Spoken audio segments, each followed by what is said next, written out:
Hello and welcome back to the Monsters of Monster Hunter Double Cross, where Wrath Week continues today with Rathalos. So let's find us a Rathalos. I kind of want to do a hyper one just because. So should be somewhere. There he is. We're using Adept Sword and Shield with Blade Dance or whatever it is. And yeah. Looks like we are getting Defender high and Riser low.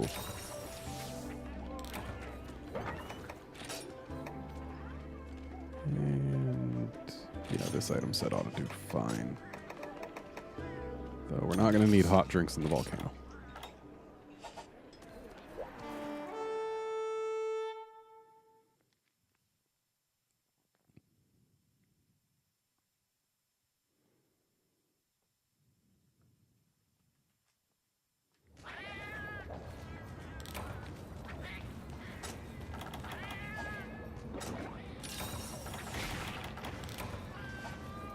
Seriously? I want my dung bomb back, cat.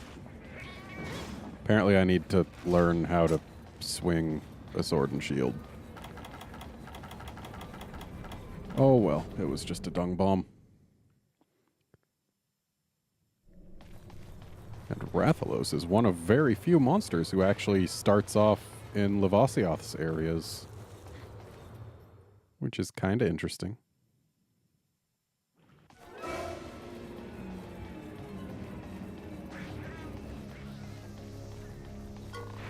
Not that many monsters even go into these areas.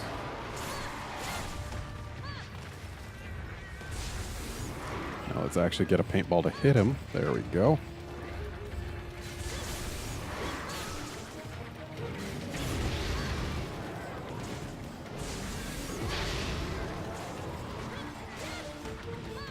Well, if he didn't back up there, we might have at least done something that looked kind of cool.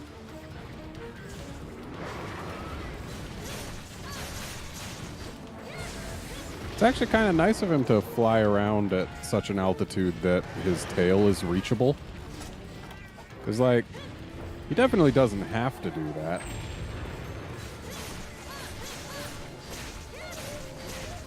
But it's especially nice because using a sword and shield, the tail isn't ordinarily as reachable. So, like, him flying around is like him saying, hey, please cut this tail. And I am more than willing to oblige. And apparently we also blinded up an Ahabra.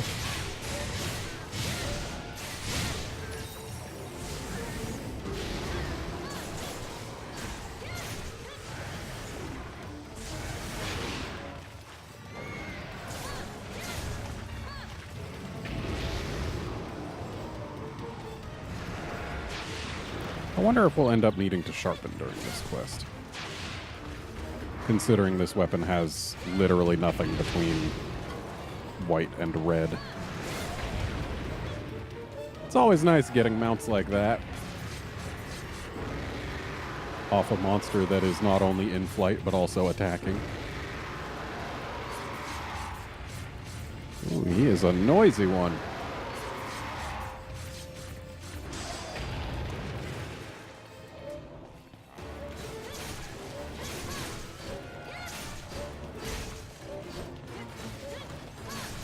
I will say, Rathalos probably got the better end of the whole moveset update post-second gen, like relative to Rathian. Rathian didn't really change too much, but Rathalos became much more fightable.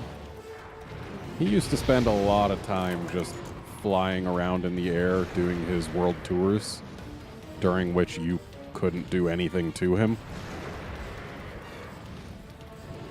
Nowadays, he only does that in very specific areas. And when he does, he at least also launches fireballs at you, so it's somewhat more interesting.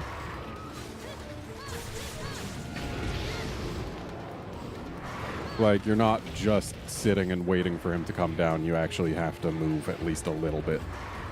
That actually started in Monster Hunter 4. Back in Tri, he would still do his world tour in more than just one or two areas. And he wouldn't do fireballs. And that wasn't close enough. This is, though.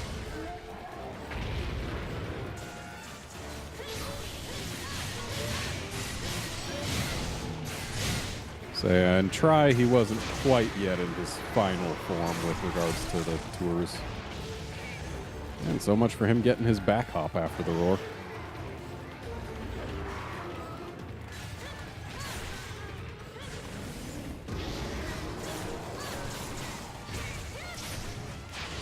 Wraths in Gen 3 and later will always, after enraging, do a back hop. Unless they get interrupted. And with Rathalos, that back hop also comes with a fireball, which is a little nasty because if you don't have earplugs and you were right in front of him, it means you're almost certainly going to take the hit because you'll be right where the fireball was going. I keep on putting my weapon away, but I realize I don't need to put it away to use a flash. Sword and shield. It's a thing. Ow. That was a raging hyper fireball. And it only did like a little over a third of my health. That's perfectly acceptable. I'm okay with that. Of course, the next quest we're going to do in this series is going to be a little nasty, but that's next time. Right now, we're just dealing with a regular Rathalos who happens to also be hyper. Ow. Ow.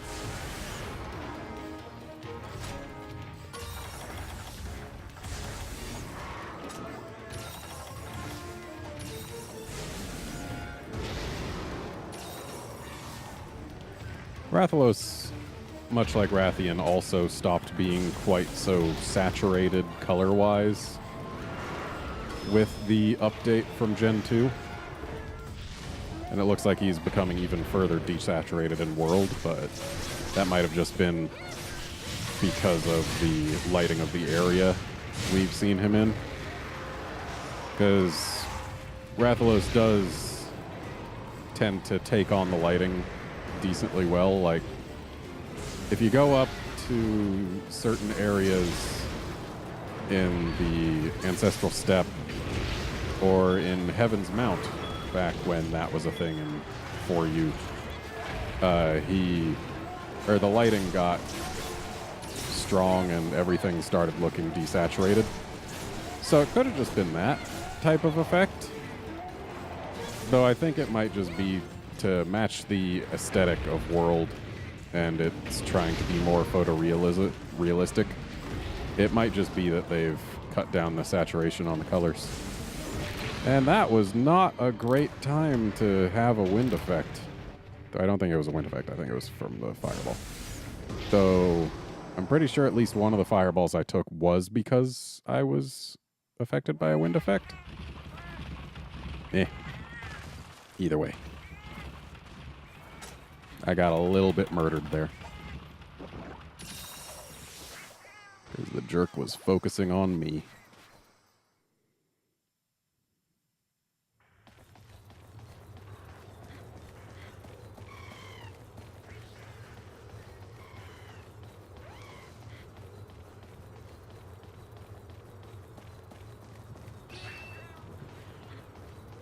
I'm really interested in seeing how the ecosystems in World end up playing out, because from what we've seen, Rathalos is the apex predator in the ancient jungle or whatever it's called, ancient forest, I think.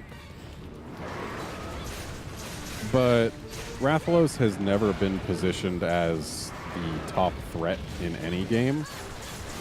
So I'm wondering if we'll end up seeing anything that will clean his clock, really. Could be interesting.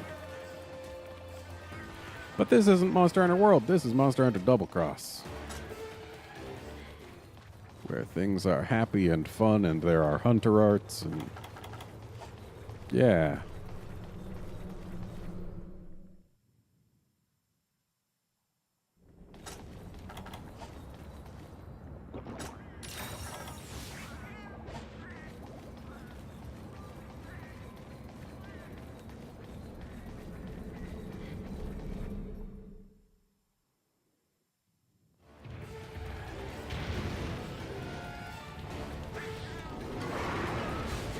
Kind of interesting how many games Rathalos has been on the cover of. Like, a lot of the main series games, Rathalos has been on the cover. And a really good number of the spin-offs as well. Like Monster Hunter Stories, he's on the cover. He's kind of the poster child for that game. And the series as a whole, because as I believe I've stated in one of these Wrath Week episodes, the Wraths were the first monsters designed for the series. So they've basically become the series flagship. I mean, they were the flag, or Rathalos was the flagship of Monster Hunter 1. And he was also on the cover for Monster Hunter G, though I believe it was Azure Rathalos there, who incidentally was also on the cover of Monster Hunter 3U in the US and in Europe. Not in Japan. Because in Japan, they actually gave the cover to the flagship of the game, Bracky.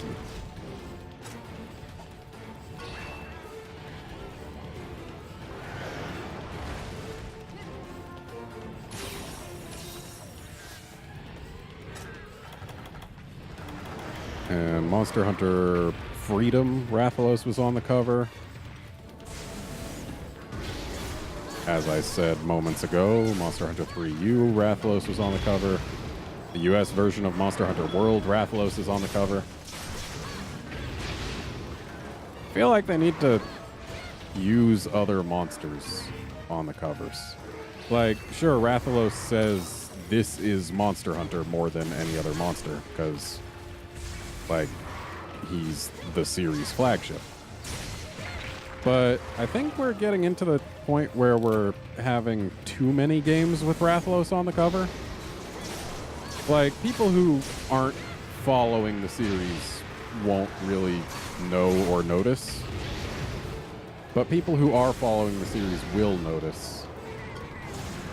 And there's, like, the slight chance, admittedly not a great one, that people who've been following the series will see Rathalos on the cover and be like, wait, didn't I already buy this game? But admittedly, it's probably a smaller number than people who see Rathalos on the cover and think, that's a cool monster, I might want to buy this game. Like, Rathalos also has a pretty simple design to him, which I think helps. Because when you get creatures that look too complex on the cover of a game, then it can be a little bit of a turnoff, because then you're like, oh, that's a busy design. Do all the monsters look like that? Like, Monster Hunter definitely has a few complex monster designs, and I think it's better that such complex designs are fairly limited. Like, most of the monsters have a pretty simple aesthetic to them, which helps them really stand out. Whereas if the game was nothing but busy designs, like, admittedly, several Monster Hunter genre games or clones tend to be, like, sometime, even Frontier, the designs just get way busy. And I know I rag on Frontier a lot, but I just really do not care for its aesthetic, like, at all. Nor do I care for the way its gameplay is set up.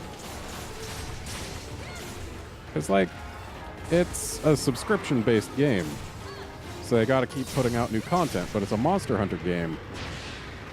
But in order to keep putting out new content, it's got to be endgame stuff, but keeping on putting stuff at the end of endgame, you get power creep. And in Monster Hunter, power creep is, like, bad. Like, it's a serious problem when you gotta make it so that every new monster that comes out is the strongest monster there's ever been and has the strongest gear. I don't know that that's exactly what they do, but it certainly seems like that's at least part of it.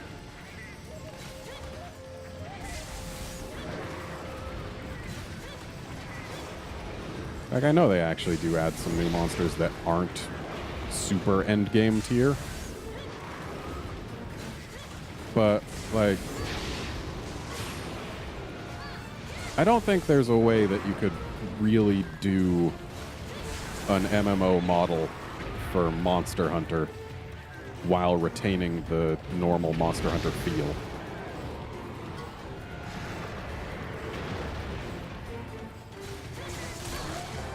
Because again, unless they're adding new content like in the beginning and the middle instead of exclusively the end, power creep is going to be a huge concern. You'll start getting armor sets that have 8+ skills, like Frontier has. Weapons that have just ludicrous stats, like light blue sharp, which goes above purple, which Frontier has. And just, like, it cheapens all the content that comes before. And Monster Hunter already has an issue where people, if there's a monster that has gear that is just obviously better than all the other monsters, they'll flock to it and make that gear. That's why in this game you actually see Atlalka's weaponry so frequently, because it's just that much better than everything else. It outclasses everything, so people just make Atlalka weapons, and that's all you see, and people aren't really fighting stuff for the weapons anymore. And I'm just going to take a little trip to this next area. So, like, if you did that, if you did just constantly add things to the endgame in Monster Hunter, people would make that stuff, and everything before that would be invalid, and thus all the monsters that you added leading up to that, like, most of them would just be completely skipped in favor of the new thing. And, like, that's not good for Monster Hunter when people just skip everything. I feel like Monster Hunter is at its best when people have a lot of variety in what they want to hunt. Which is part of why I think Double Cross is actually a really good game, because with hyper monsters, there's a lot of variety in what people can hunt in any given tier. Like, a lot of variety. Sure, people don't always hunt everything because they've got the Atlalka weapons, but, like, if, say, Atlalka weapons didn't exist, then people would be fighting quite a variety of different things in this game. Like, if they just achieve the balance that they need for the weaponry and armor, then that makes for the best Monster Hunter experience. Whereas adding new stuff at the end doesn't. And that's what a subscription model needs in order to keep people subbing. Because if people feel like they've got everything they need to just be done, then they'll just be done. Like, in an MMO, once you've already made all of the best, or made or gotten all of the best equipment, then what reason have you to keep playing other than to play with your friends? And once everyone's gotten all the best equipment there is, they stop playing until there's new content. And what makes them play new content? The ability to get better equipment. Like, it doesn't work with Monster Hunter. It kills the spirit of the game.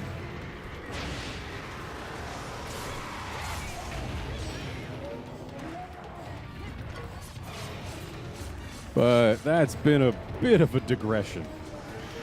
Because we're here for Rathalos. We're not here to rag on Frontier. We're here to talk about Rathalos, King of the Sky. Poster boy of Monster Hunter. Supposedly, in universe, the most common monster there is Rathalos and Rathian. At least the most common non-herbivores.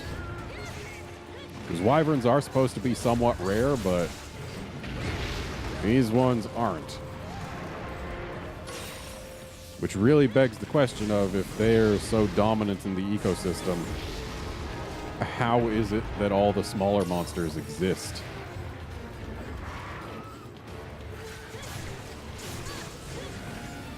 That is a bit of a question that I've got with regards to Monster Hunter World's existence. Because, like, think about it in terms of Earth's history. Millions of years ago, dinosaurs were dominant on the planet. And because of how dominant they were, only small mammals could really escape notice and thus survive. Once the dinosaurs stopped existing, larger mammals started becoming more common, and thus, eventually, mankind happened. But, like, Monster Hunter wants to tell us that the most common wyverns are also apex predators, but smaller things exist and are not hunted to extinction by the more common apex predators. Like, sure, for the monsters that are too small to really notice, Great Jaggy, Velocidrome, etc., those guys get an out, because, again, they're small enough to be beneath notice. Like, unless they go stealing eggs, there's not much that a Rathalos or Rathian would really care to do to them, but then you get to bigger stuff, like Anjanath, Baroth, Kurpeko, Kutku. Like, all of the mid-tier monsters, they often eat the same kinds of things as Rathaloses do. Like, they eat Aptonoths and whatnot. Great Jagras eats Aptonoths, and Rathalos will ruin its day if it happens to go in the same place as a Rathalos. Rathalos is willing to fight Lagiacrus over an Aptonoth, as we see in the opening cutscene for Monster Hunter 3 and 3U. But, like, there's plenty of monsters that Rathalos is more than a match for, that eat the same food, and yet they're trying to tell us that Rathalos has neither outcompeted them nor hunted them to extinction. Like, there must be a lot of Aptonoths for that to be the case.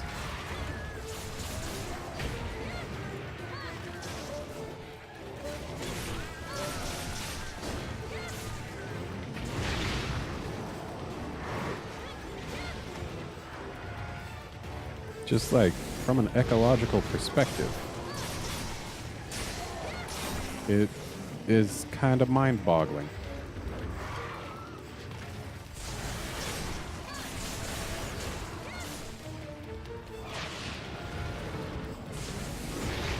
Ow. Okay, I guess I adept dodged the fire that was already under me as I was getting up.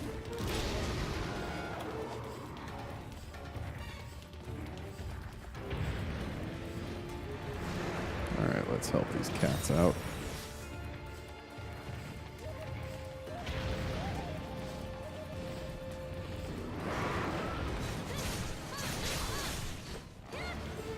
Like, honestly, the only fix they really need is taking back the whole, oh, Rathalos is the most well-known wyvern because it's also the most common wyvern. Like, if the smaller things are more common than Rathalos, if Rathaloses are suitably rare, then there's no worry about Rathaloses outcompeting all the smaller things, because I mean, the smaller things could outcompete the Rathaloses for Aptonauts because there's more of them in that case. But then the Rathaloses could just start hunting the smaller things, and eventually an equilibrium would be achieved. Whereas if you say that the apex predator is the most common monster, then that doesn't bode well for everything that isn't apex.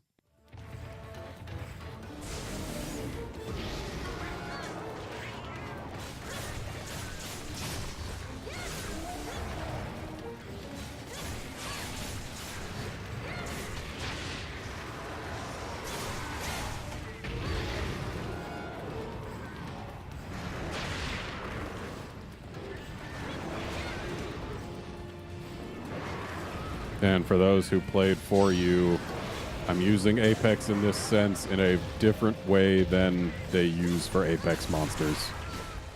Not referencing that mechanic.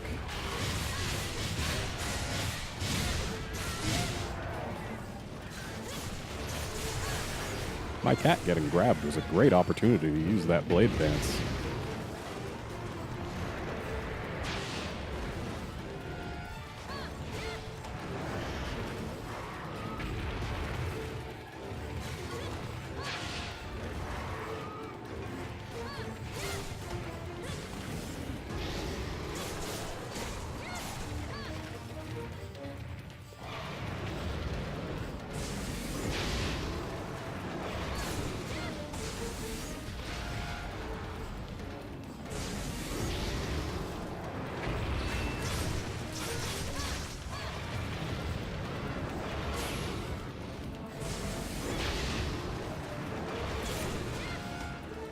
Wow.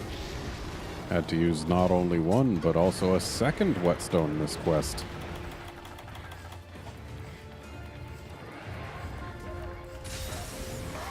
And just for reference, that's how much white sharp I have. Enough that a whetstone doesn't actually max out my sharpness if I let myself get to red. There's more white sharp on this thing than one whetstone can restore.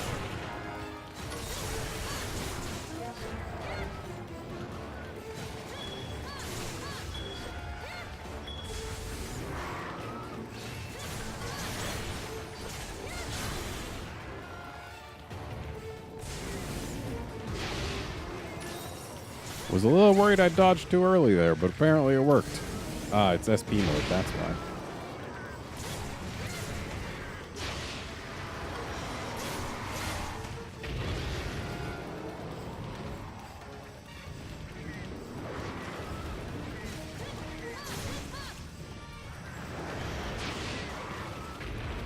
Yeah, you got a little too far there. Ow.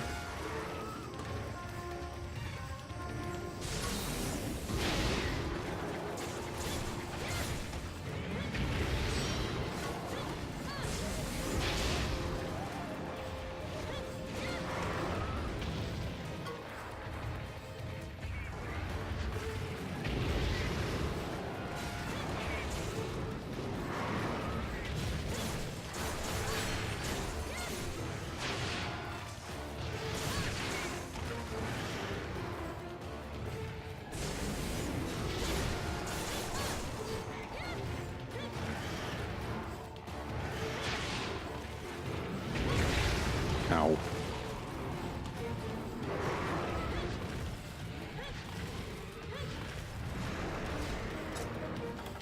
You know, it occurs to me that Monster Hunter World, since it's based around interactions between monsters,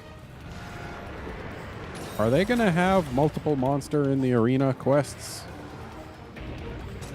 Because, like, if the monsters fight each other, I can't see that really going so well for them. It's completely unrelated to the task at hand here, but, like, we've seen how Rathalos and Anjanath interact, for example. Like, if an Anjanath is in Rathalos' territory, Rathalos will go to town on it to try and drive it out. Or kill it, as the case may be. And if we got to fight both of them together in an arena, what happens to the engine? Would they just turn off that system for arena quests? Is that what would happen? Because, oh, the Rathalos doesn't recognize the arena as its territory and therefore has no reason to fight the Anjanath? That would be weird.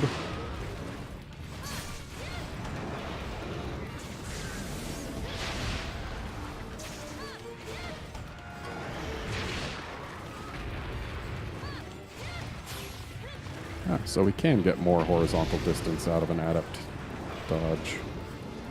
That's good to know.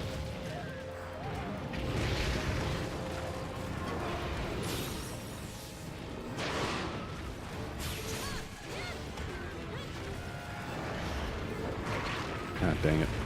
Press the B button a moment too late there. Man, this guy's limpy. But unfortunately for him, while I would ordinarily capture a Rathalos, he is destined to die.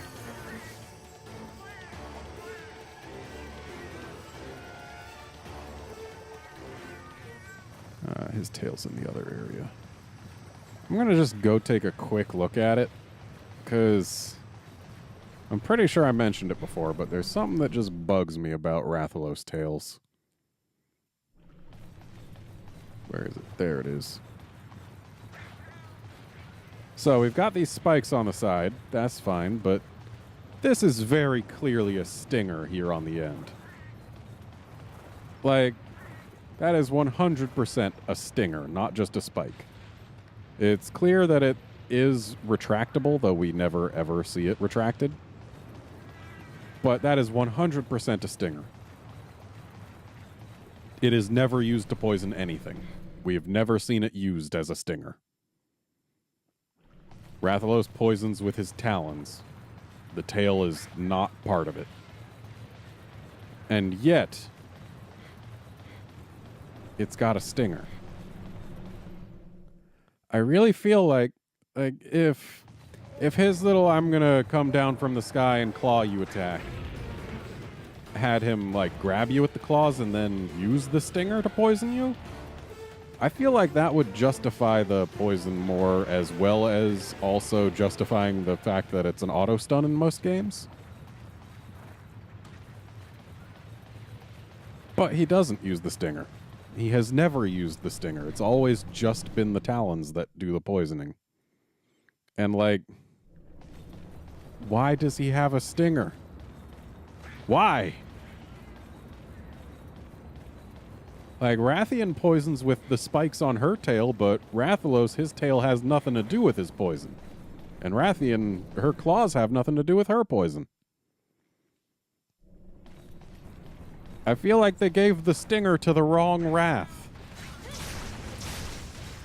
And I mean, male animals using claws to poison isn't unheard of in nature. Like, take a look at male platypi who have venomous spurs. But, like,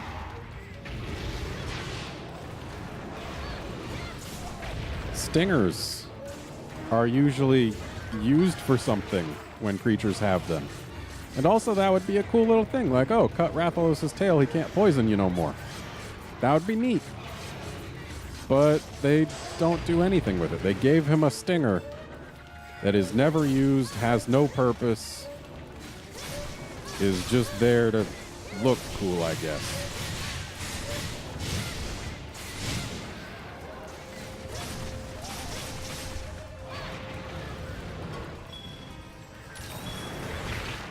Ow. Oh, another thing that's changed about Rathalos since Gen 2. He can't fly off ledges anymore. Like, if you fought a Rathalos here in Gen 2, I would bet he would end up in that volcano more often than not when he tried doing his flying attacks.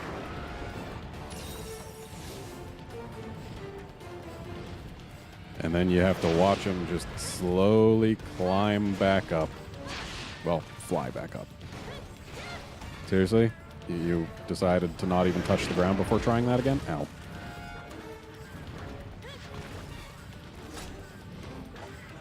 It's kind of weird how that's not an auto stun in this game.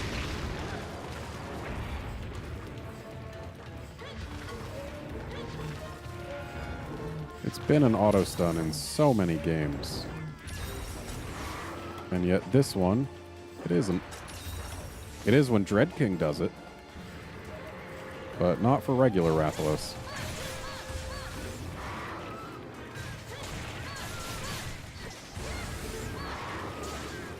Actually, it might not be that claw attack, but one of the claw attacks is an auto stun when Dread King does it.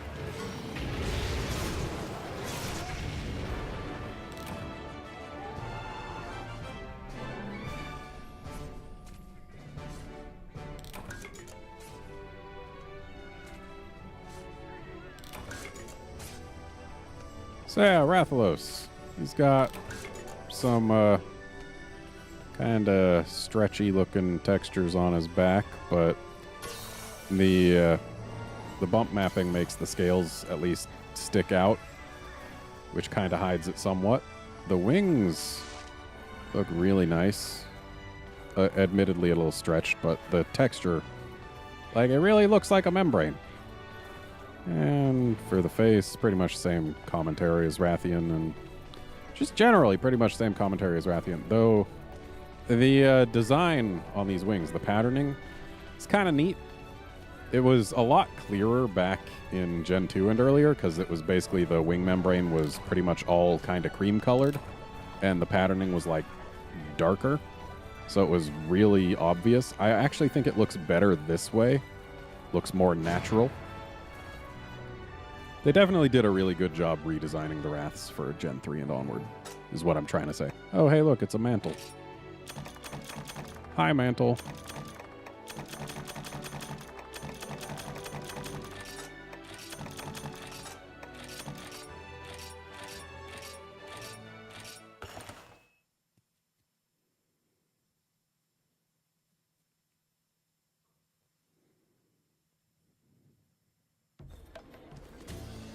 And that is going to do it for this episode on the poster child of the entire series.